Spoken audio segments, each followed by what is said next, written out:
Welcome back, everyone, to another deep dive.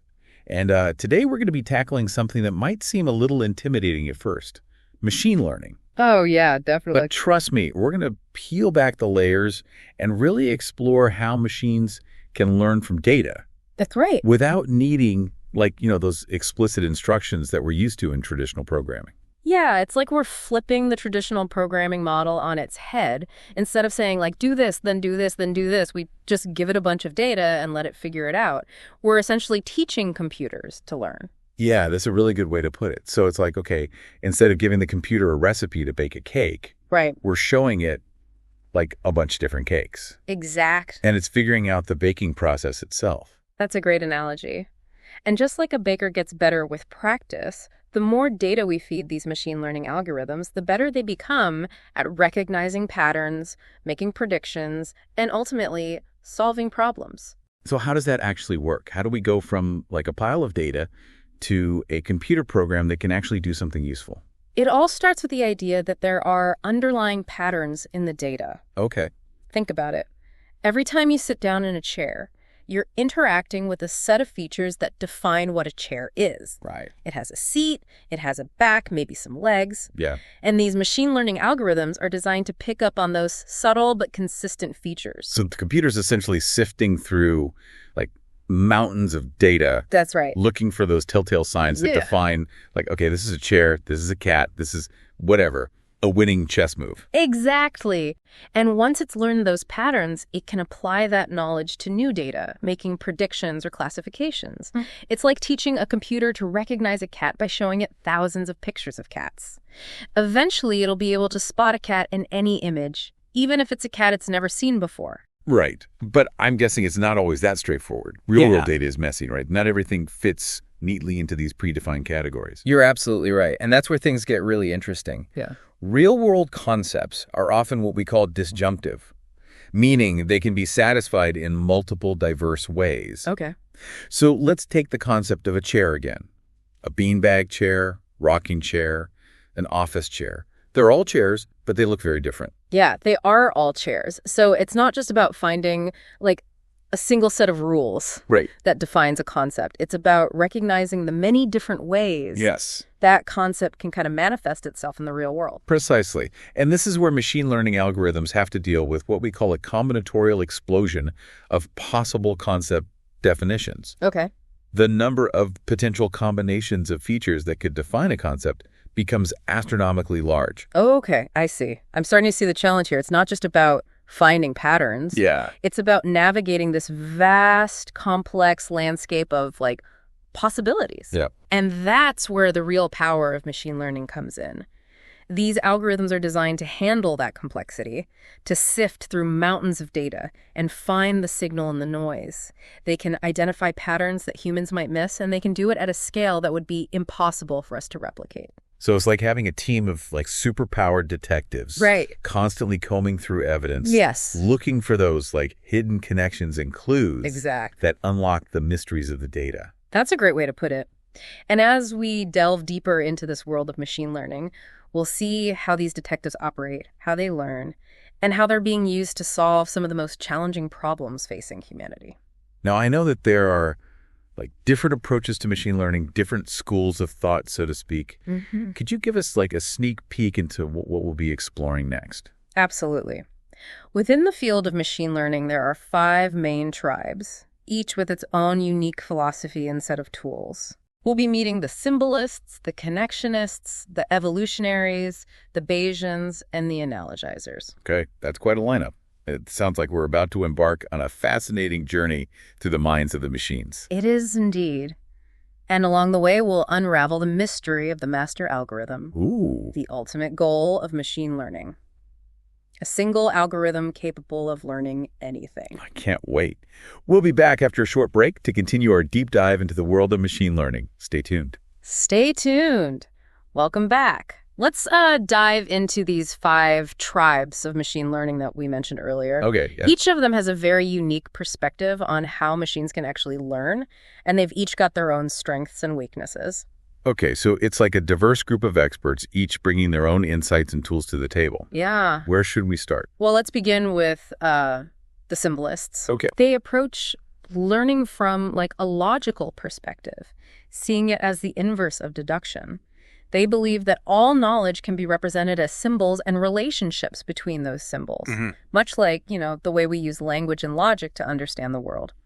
So instead of teaching a computer to recognize a cat by showing it thousands of pictures, Right. the symbolist would be like, okay, we need to define what a cat is. Right. A cat is a furry mammal with 4 legs and a tail, Exactly. using a set of logical rules. And they use techniques like inductive logic programming to automatically generate these rules from data. It's like giving the computer a set of building blocks and letting it figure out how to assemble them into a meaningful structure. That's pretty clever. Yeah. But what about the connectionists? I've heard that they're kind of inspired by the human brain. That's right. The connectionists believe that the key to intelligence lies in understanding how the brain works. So they actually build models with artificial neurons, interconnected processing units that mimic the way real neurons communicate with each other. Okay. These models are known as artificial neural networks, and they've been incredibly successful in tasks like image recognition and natural language processing.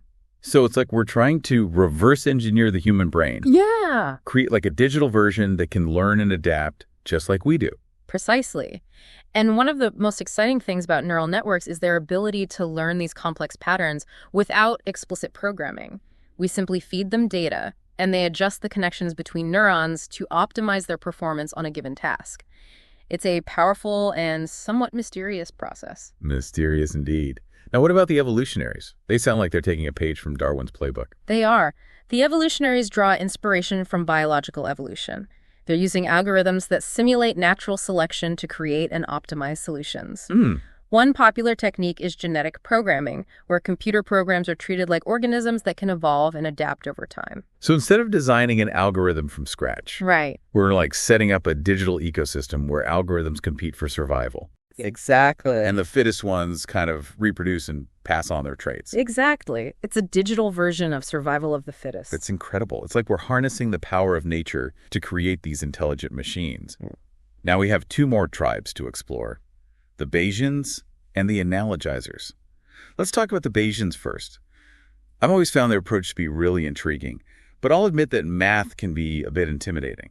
I understand, but at its core, Bayesian machine learning is all about updating beliefs based on new evidence. Okay. It uses this famous formula called Bayes' theorem to calculate the probability of a hypothesis being true given the available data. So it's like saying I have a certain belief about how the world works, Right. but I'm open to changing my mind if I see new evidence Exactly. that contradicts that belief. That's a great way to put it. For example, imagine you're a doctor trying to diagnose a patient. You might have an initial hypothesis based on their symptoms, but as you gather more information, test results, medical history, etc., you update your hypothesis, becoming more or less certain of your diagnosis. Bayesian machine learning algorithms work in a very similar way. So instead of making definitive statements, Right. the Bayesian algorithms are always kind of dealing with probabilities, Yes. constantly refining their understanding of the world as new data comes in. Exactly. And this approach has proven to be very effective in a wide range of applications, from spam filtering to medical diagnosis. Okay, so that's the Bayesians. What about the analogizers? The analogizers focus on learning by analogy, drawing inspiration from the way humans use similarities to understand new concepts. One of the most popular techniques here is called the k-nearest neighbors algorithm, which essentially finds the most similar data points to a new data point and uses those neighbors to make a prediction. So it's like saying, if I want to figure out what this new movie is about, I'm going to look for movies that are similar to it based on genre, actors, or director. Exactly. And then I'll assume that this new movie is probably similar in theme or plot. Exactly. And while it might seem like a very simple approach, it can be surprisingly effective, especially when dealing with complex data sets where it's difficult to define explicit rules or patterns. This is all so fascinating. We have these 5 distinct tribes, each with their own unique perspective on how machines can learn. But is there a way to, combine their strengths to create a unified theory of machine learning? Well, that is the ultimate goal, the quest for the master algorithm. A single algorithm capable of learning anything, solving any problem.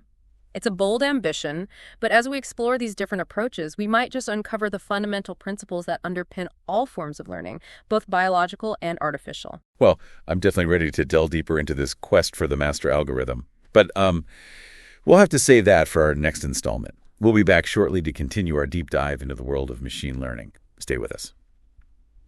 Okay, so we're back and ready to continue this exploration of the 5 tribes of machine learning. Yes. And their quest for that master algorithm. Right. This idea of like a single algorithm that could learn anything sounds almost like science fiction. Yeah, it's certainly an ambitious goal, but as we've seen, each of these 5 tribes offers some really unique insights into how machines can learn. The real question is, can we find a way to integrate these different approaches into a unified framework? So instead of seeing them as like separate tribes kind of competing for dominance, Right. we should be looking for the common ground, the underlying principles that connect them. Exactly. And there are already some hints that such connections actually do exist. For example, you can mathematically transform a Bayesian network, which represents probabilistic relationships, into a perceptron, which is a type of artificial neural network favored by the connectionists. Wait, really? So you're saying that these seemingly different models from different tribes are actually speaking the same language, just in different dialects? Precisely. By applying a mathematical transformation, we can reveal the underlying similarities between these models. And this kind of translation can be done for other models as well, suggesting a deeper, unifying structure. Wow, that's amazing. It's like discovering a Rosetta Stone for machine learning, allowing us to decipher the connections between these different approaches. Are there any specific frameworks that attempt to bridge these different worlds? Yes, there are.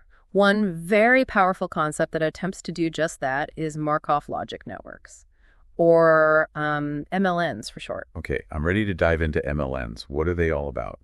Well, think of it this way. What if we could combine the power of logic with its ability to express very complex relationships and rules, with the flexibility of probabilistic graphical models like Markov networks? That's essentially what an MLN does. So instead of just connecting variables with probabilities or weights, we're now connecting them with like logical formulas, like if A, then B. Exactly. And these formulas can capture a wide range of relationships, from simple associations to complex causal dependencies. It sounds incredibly powerful. Can you give me an example of how an MLN might be used? Sure. Let's go back to our earlier example of diagnosing the flu. Okay.